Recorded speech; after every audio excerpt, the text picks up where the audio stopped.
એક બાદ આપનું સ્વાગત છે। નરેન્દ્ર મોદી 2 દિવસ ગુજરાત મુલાકાતે છે અને સીધા જઈશું આપણે બાજીપુરા, જ્યાં નરેન્દ્ર મોદી દ્વારા સભાને સંબોધન કરવામાં આવી રહ્યું છે। કેમ છો બધા? તબિયત પાણી કેમ છે?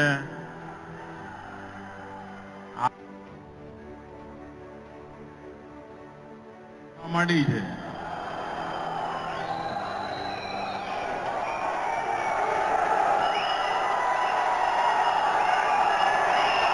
मंच पर विराजमान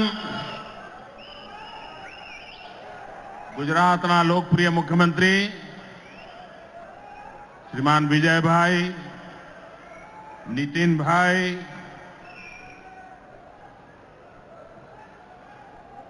श्री बाबूभाई बोखरिया,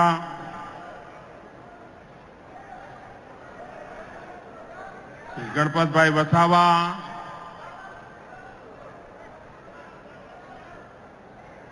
અને આજે સુમૂલ ડેરીના તત્વાવધાનમાં આપ સૌને મળવાનું સૌભાગ્ય મળ્યું છે। એના નિમિત્ત મારા યુવાન સાથી ભાઈ રાજુ પાઠક,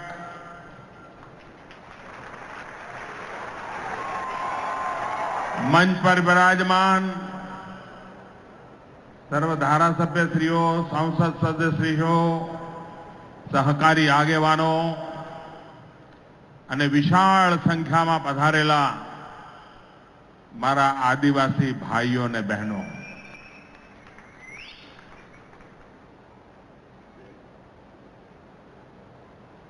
આ વ્યારામાં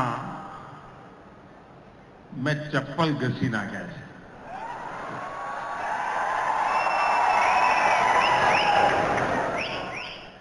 स्कूटर पर आवतो क्यारे खभा पर थेलो भरावीने बस में उतरीने चालतो चालतो जाऊं। अनेक वर्षोथी आ विस्तार में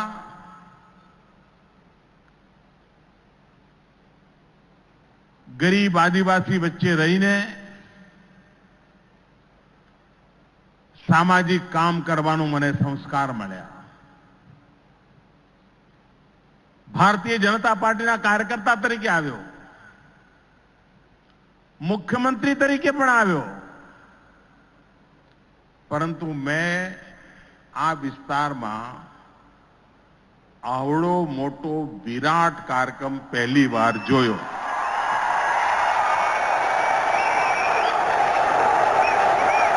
मारी नजर ज्यां पहुंचे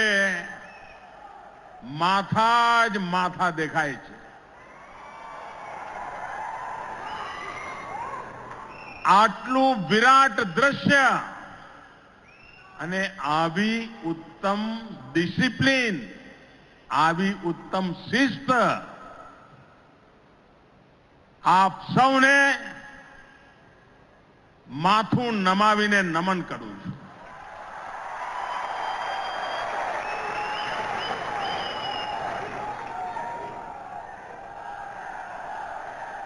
आप सौ तो अहींया मने आशीर्वाद आपी रह्या छो, लाखोनी संख्यामां आवीने आशीर्वाद आपी रह्या छो, परंतु हूँ अनुभव करूं छुं के आ विस्तारना 11 लाख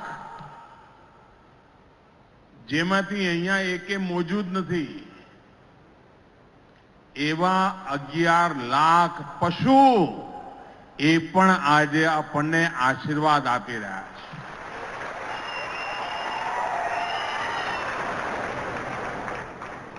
आजनी आ मारी वेळा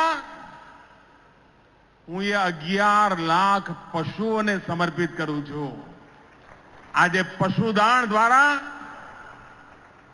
पशुओने उत्तम आहार, आनाथी मोटी सेवा कई होई शके?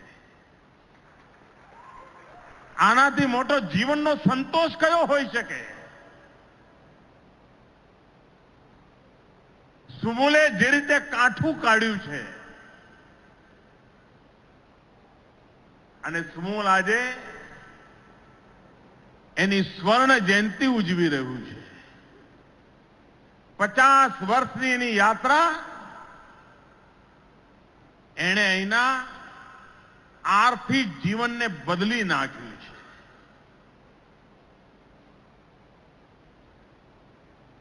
આ એ સુમૂલ છે જેની શરૂઆત દેશના ભૂતપૂર્વ નાયબ વડાપ્રધાન મોરારજીભાઈ દેસાઈએ કરી હતી. અને આજે મારું સૌભાગ્ય છે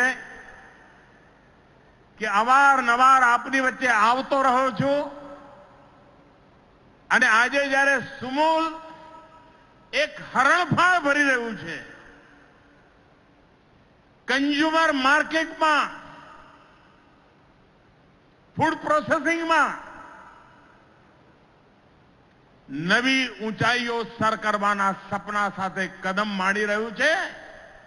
સુમૂલને, આ સહકારી પ્રવૃત્તિને, એને જી જાનથી આગળ વધારનાર સૌ ખાતેદારોને, દૂધ મંડળીઓને અને વિશેષ કરીને પશુપાલનની ઉત્તમમાં ઉત્તમ કામગીરી કરનાર મારી આદિવાસી બહેનોને હૃદયપૂર્વક ખૂબ ખૂબ અભિનંદન આપું.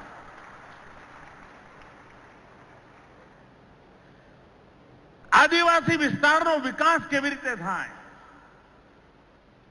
આદિવાસીના જીવનમાં ક્વોલિટી ઓફ લાઈફમાં બદલાવ કેવી રીતે આવે, એની પરંપરાગત જીવન પરંપરાઓનું રક્ષણ થાય, સાથે સાથે વિકાસના એના સપના સાકાર થાય, એની ઉત્તમ વ્યૂહરચના, ઉત્તમ રણનીતિ ઉમરગામથી અંબાજી સુધી સમગ્ર આદિવાસી પટ્ટામાં આપણે કરી બતાવી છે.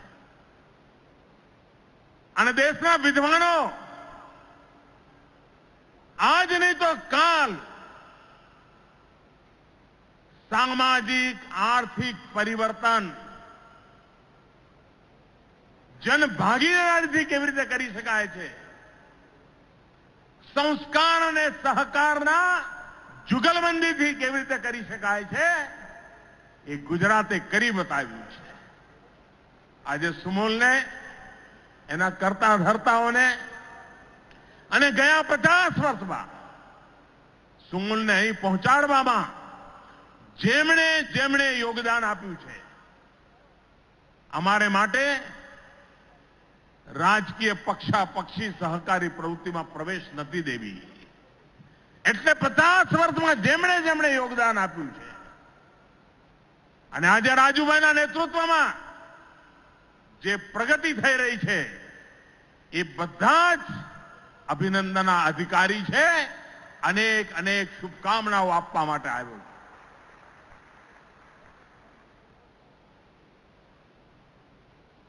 આજે મારે એક મહત્વપૂર્ણ જાહેરાત પણ કરવી છે.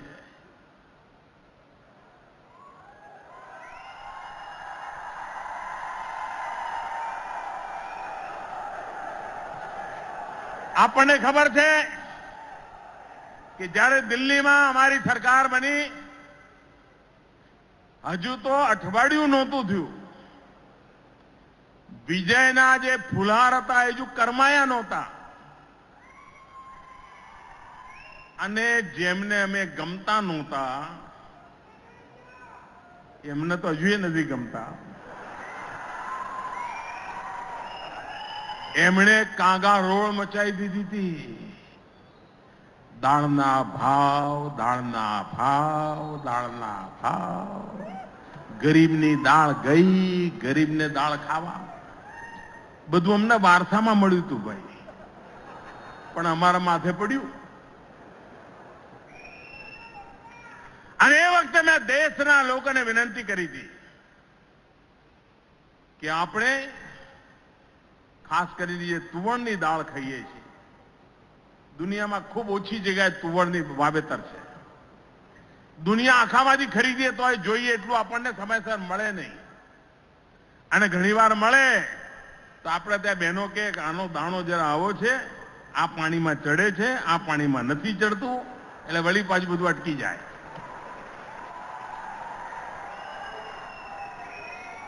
મેં દેશના કિસાનોને વિનંતી કરી હતી. હજુ તો નવો પ્રધાનમંત્રી બન્યો હતો. મેં દેશના કિસાનોને વિનંતી કરી હતી કે દેશના ગરીબને પ્રોટીન કઠોળમાંથી મળે છે.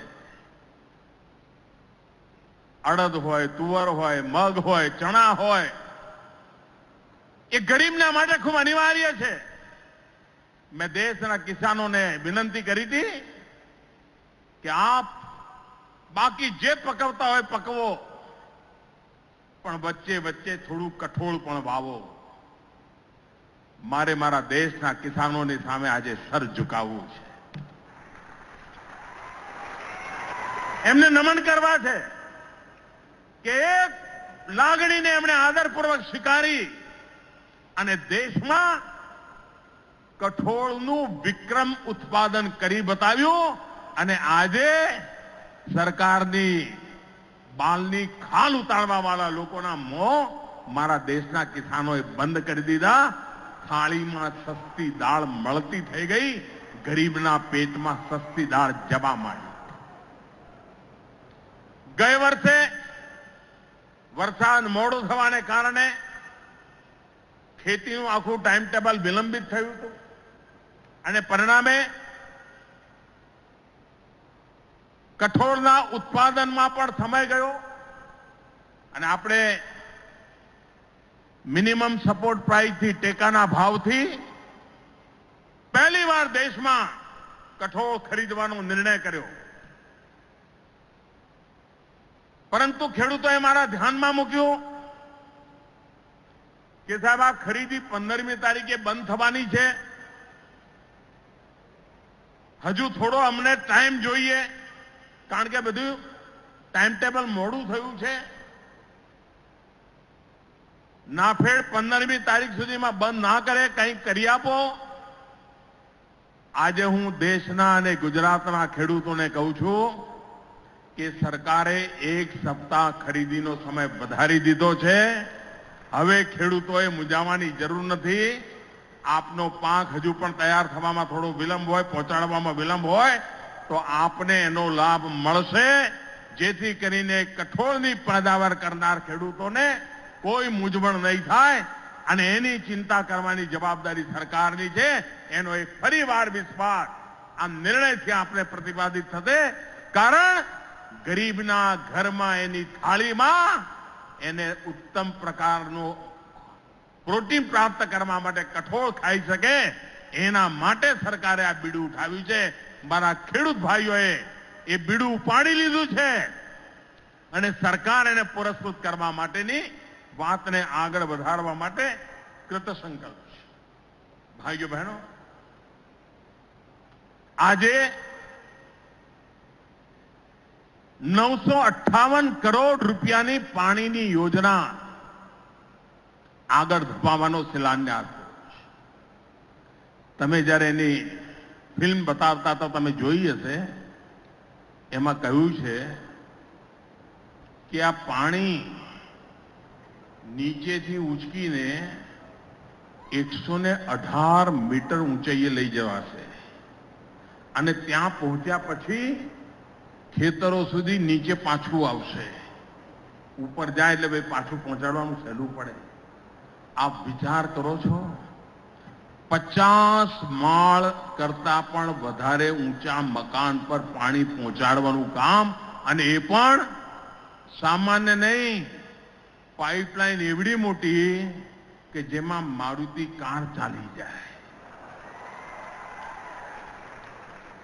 કેટલું મોટું વિરલ કામ છે. એટલા માટે 70 વર્ષ સુધી સરકારો જ્યારે ચાલતી હતી ભૂતકાળમાં, આજે પણ હું હિન્દુસ્તાનના ખૂણે ખૂણે જાઉં છું તો ગરીબ માનવી શું માંગણી કરે છે? ગુજરાતમાં દેવી માંગણી ના કરે, પણ બીજા રાજ્યોમાં શું માંગણી કરે કે સાહેબ અમારા ગામમાં જરા માટી કામ કરાવી દેજો ને. ગુજરાત વાળો મળે તો શું કે મોદી સાહેબ બહુ થઈ ગયો, હવે પેવર રોડ જોઈએ. અમારા ઉચ્છલ નિઝરના આદિવાસીઓ મને મળવા આવતા કે સાહેબ રોડ તો છે પણ આવો રોડ નહીં, હવે પેવર રોડ જોઈએ, 4 લાઈન જોઈએ. કારણ ગુજરાતે વિકાસના નવા મોડેલ સાથે જનમાનસને પણ તૈયાર કરેલું છે. આજે પણ હિન્દુસ્તાનના અનેક ભાગોમાં હેન્ડપંપ લગાવી દો તો ખૂબ મોટું કામ કર્યું છે. 3-3, 4-4 ચૂંટણીઓ જીતી જાઓ, એક હેન્ડપંપ લગાવો. અને અમારા વિજયભાઈ સપનું લે છે મારે હેન્ડપંપથી ગુજરાતને મુક્ત કરી દેવું છે, પાઇપલાઇનથી પાણી પહોંચાડવું છે રસોડા સુધી મારી બહેનને. આમ ચકલી ચાલુ કરીને પાણી આવે એ કામ કરવાનું સપનું જોયું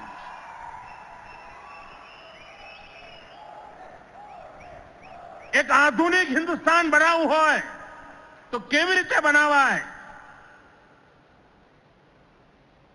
વ્યક્તિના જીવનમાં બદલાવ કેવી રીતે લાવવો, એની આવશ્યકતાઓની પૂર્તિ કેવી રીતે થાય, એની દિશામાં કામ ઉપાડ્યું છે. આજે સુમૂલ પાસે આવ્યો છું ત્યારે એક ડેરી અને ખેડૂતોનું મળીને કેટલું મોટું આર્થિક રિવોલ્યુશન કરી શકાય છે આપ કલ્પના કરો. અને હું ઈચ્છું અમારા રાજુ જરા પ્રયોગશીલ પણ છે, એટલે તો કરશે પણ ખરા. હું કઈ જઈશ ત્યાં તો મને દિલ્હીમાં આવી જશે, સાહેબ કરી દીધું. ઝડપી કામ કરવાની ટેવ છે એની. માની લો કે 10 ગામ આપણે પકડીએ અને 10 ગામમાં ખેડૂતો એની ખેતરની વાડ પર સોલાર પેનલ લગાવે અને સૂર્ય ઉર્જા પેદા કરે, સૂરજમાંથી વીજળી, અને એ વીજળી પોતાને જરૂર એટલી વાપરે, વધારાની ગુજરાત સરકાર ખરીદે. તમે મને કહો કે સહકારી પ્રવૃત્તિથી જેમ દૂધ ઉત્પાદન થાય છે એવી જ રીતે સૂર્ય શક્તિ દ્વારા બીજ ઉત્પાદન થઈ શકે કે ન થઈ શકે? ખેડૂતોને વીજળીનું ભારણ બંધ થાય કે ન થાય? અને દેશને વિદેશોથી જે પેટ્રોલિયમ ચીજો લાવવી પડે છે એમાં ઘટાડો કરી શકાય કે ન કરી શકાય? દક્ષિણ ગુજરાતમાં પહાડો પણ છે, ઉત્તમ પ્રકારના કુદરતી જંગલી ફલફૂલ પણ છે, મધનું ઉત્પાદન, ઉત્તમ પ્રકારના મધનું ઉત્પાદન આપણા ખેડૂતો દૂધના ઉત્પાદન સાથે કરી શકે. બહેનોને મધ ઉત્પાદનની ટ્રેનિંગ મળે અને દૂધ લેવા માટે જે ગાડી જાય એ મધ પણ જોડે જોડે લેતી આવે, એનું પેકેજિંગ થાય, એનું બ્રાન્ડિંગ થાય અને દુનિયામાં સુમૂલનું મધ પણ કેવી રીતે વેચાતું થાય એમની અતિરિક્ત આવક. 10-12 ગામડાઓનું ક્લસ્ટર, એ 10-12 ગામનું બધું ગોબર એક જગ્યાએ ભેગું થાય. જેમ દૂધ ભેગું થાય છે એમ ગોબર ભેગું થાય, છાણ ભેગું થાય, ગામનો કચરો ભેગો થાય, એમાંથી ગેસનું ઉત્પાદન થાય અને ગેસ આ 10 ગામના ઘરોમાં વાપરવાની વ્યવસ્થા થાય અને એમાંથી પણ ઉપજ થાય. કોઓપરેટિવ ધોરણે એટલા બધા નવા પ્રોજેક્ટ આપણે લઈ શકીએ જેના કારણે સુમૂલ કેન્દ્રવર્તી રહીને અહીંના આખા જીવનને કેવી રીતે બદલી શકે એના પાયલોટ પ્રોજેક્ટ શરૂ કરવા જોઈએ. અને જો સફળતા મળે તો પછી એને સ્કેલેબલ કરીને એનો વિસ્તાર કરવો જોઈએ. આપણે ગુજરાતમાં સિંચાઈના પાણી માટે પાણી સમિતિઓની બનાવવાની કલ્પના કરેલી છે. ખેડૂતોની પાણી સમિતિઓ હોય, સહકારી ધોરણે હોય, જરૂરત પૂરતું પાણી વપરાય, પાણીનો પૂરો હિસાબ રહે, પર ડ્રોપ મોર ક્રોપ, એક બૂંદ પાણીમાંથી વિપુલ માત્રામાં પાક પેદા થાય એવા સુવિચારિત આયોજનની તૈયારી આજથી કરીએ તો આ 958 કરોડ રૂપિયાના ખર્ચે જે પાણીની યોજના બની રહી છે, પીવાનું શુદ્ધ પાણી પણ મળે અને દૂર સુદૂર આપણે નાની ટેકરીઓ પર વાડી યોજના ચલાવીએ છીએ, સમગ્ર દેશમાં વાડી યોજના એક આકર્ષણનું કેન્દ્ર બની છે. દક્ષિણ ગુજરાત એમાં સફળ થયું છે. એ વાડી યોજનાના પાક એને ટપક સિંચાઈ સ્પ્રિંકલર એનો લાભ કેવી રીતે મળે? આપણા દક્ષિણ ગુજરાતમાં સુગરની ખેતી, શેરડીની ખેતી, એમાંથી શેરડીનું ઉત્પાદન એક સમય હતો મબલક પાણીથી શેરડી પકવતા હતા. અને એ વખતે મેં શેરડીના કારખાના વાળાઓને બોલાયા, સહકારી મંડળીઓને બોલાવી અને મેં કહ્યું કમ્પલસરી ખેડૂતોને તમે સ્પ્રિંકલરથી ખેતી કરવાનું શીખવાડો. મોટા ભાગની જગ્યાએ ટપક સિંચાઈ દ્વારા ફુવારા પદ્ધતિથી ઓછામાં ઓછા પાણીથી શેરડી પકડવાની સફળતા મળી છે અને એનો લાભ શેરડીના કારખાનાઓને પણ થવા માંડ્યો છે. સુગર કન્ટેન્ટ વધ્યું છે. શેરડીના સાંઠામાંથી રસ વધારે નીકળવા માંડ્યો છે. એ રસમાંથી વધારે પ્રમાણમાં ખાંડ નીકળવા માંડી છે. એક ક્રાંતિકારી પગલા આ બધી જ પદ્ધતિઓ દ્વારા આપણે લઈ રહ્યા છીએ. મને વિશ્વાસ છે હજુ તો 10 વર્ષ પહેલા આ નાનકડો નવો જિલ્લો બનાવ્યો હતો આપણે. જોતામાં આ તાપી જિલ્લાએ પોતાની ઓળખાણ ઉભી કરી દીધી છે. ઉચ્છલ નિઝરના કેળા, મારો આદિવાસી ખેડૂત કેળા પકવતો થયો અને આજે દુનિયાના બજારમાં ઉચ્છલ નિઝરના કેળા વેચાય એ સ્થિતિ ગુજરાતે પેદા કરી બતાવી છે. જેમ ઉત્પાદનની અંદર વિવિધતા આવી છે એમ આપણું હવેનું બળ છે વેલ્યુ એડિશન, મૂલ્ય વૃદ્ધિ, ફૂડ પ્રોસેસિંગ, જેથી કરીને આપણો ગુજરાતનો ખેડૂત જે પ્રયોગશીલ છે, આદિવાસી ખેડૂત પણ પ્રયોગશીલ છે. એક જમાનો તો દાહોદ જિલ્લાનો ખેડૂત મકાઈથી આગળ કઈ કરી શકતો નહોતો. દાહોદ જિલ્લાના આદિવાસીઓ એવડી મોટી ક્રાંતિ કરી કે હવે ખેતર શબ્દ ભૂલી ગયા છે, ખેતરને ફૂલવાડી કહેતા થઈ ગયા છે. અને દાહોદ જિલ્લાના આદિવાસીએ પકવેલા ફૂલ મુંબઈમાં સવારે ભગવાનને ચડતા હોય છે. આ તાકાત ગુજરાતનો આદિવાસી કરી બતાવતો. ભાઈઓ બહેનો, ક્રાંતિ સહકારિતા આંદોલન દ્વારા, સંસ્કારિતાના આંદોલન દ્વારા સામાજિક એકતાના બીડા ઉઠાવીને ગુજરાતે કરી બતાવી છે. આજના નવતર પ્રયાસને, ગુજરાત સરકારના પાણી માટેના અભિયાનને, સુમૂલના દૂધ માટેના અભિયાનને મારા તરફથી અનેક અભિનંદન આપું છું. પણ મારી ખેડૂતોને વિનંતી છે, આપણે ધ્યાન આપવું જોઈએ. આજે પણ આપણે ત્યાં માતાઓ બહેનો જ પશુપાલન સંભાળે છે. પુરુષોનું કોઈ યોગદાન હોતું નથી. એને ખબર જ નથી હોતી કે ગાયની શું હાલ છે, ભેંસની શું હાલ છે, ખબર જ નથી. બધું બહેનોના ભરોસે છોડી દીધું હોય છે. સહેજ ધ્યાન આપીએ, વૈજ્ઞાનિક ઢબે ધ્યાન આપીએ. આજે આપણા પશુ જેટલું દૂધ આપે છે એના કરતા એટલા જ પશુ ડબલ દૂધ કેવી રીતે આપે, એની માવજત કેવી રીતે થાય, એની કાળજી કેવી રીતે લેવાય, આના વૈજ્ઞાનિક પ્રયોગો થાય છે. સુમૂલે એમાં ઘણું કામ કર્યું છે. આપણે એને અપનાવીએ, આપણું પશુ બીમાર ન પડે એની કાળજી લઈએ. પશુની સંખ્યા વધારવા કરતા પશુની દૂધ આપવાની ક્ષમતા વધે એવું પશુ ઉછેર કરવા તરફ ધ્યાન કેન્દ્રિત કરવું એ ભારતની આવશ્યકતા છે. અત્યારે દુનિયામાં જે પશુ દ્વારા દૂધ ઉત્પાદન થાય છે એની તુલનામાં આપણે ઘણા પાછળ છીએ. સમગ્ર દેશમાં જે દૂધ ઉત્પાદન પ્રતિ પશુ થાય છે એની તુલનામાં ગુજરાત ઘણું આગળ છે.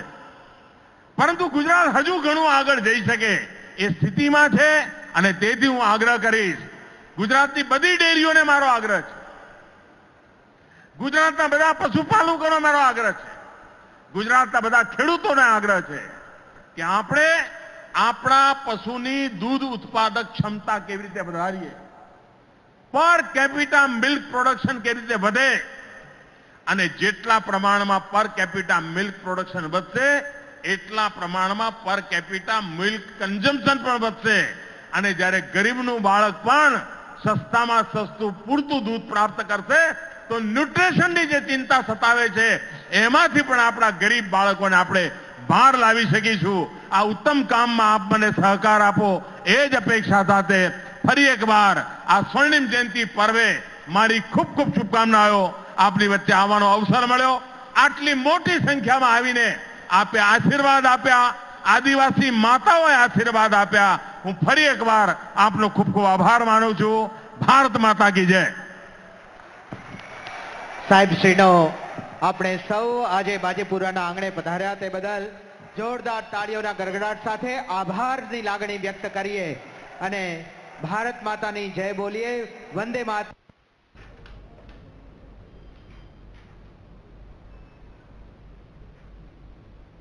ભારત માતા કી વંદે